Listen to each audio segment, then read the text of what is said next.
ভালো আছো? তুমি ভালো আছো? ভালো আছো? হ্যাঁ, তুমি বলো কি খেয়েছো? গো বলো। হ্যালো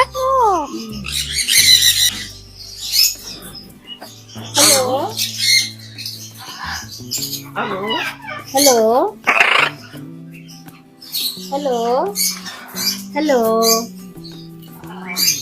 হ্যালো হ্যালো বলছে, অর্থাৎ বোঝা গেল কথা বলে। ঠিক আছে দিদি, মুডের উপরে কথা বলে, মন ভালো থাকলে ও মন ভালো থাকে তবে বলে। অর্থাৎ প্রিয় দর্শক, আপনারা দেখছেন, বুঝতেই পারছেন, মাংকা কিন্তু কথা বলে যদি মন ভালো থাকে। ও কিছু একটা বলছে, হ্যাঁ কিছু বলছে, অর্থাৎ বুঝতেই পারছেন বুঝতেই পারছেন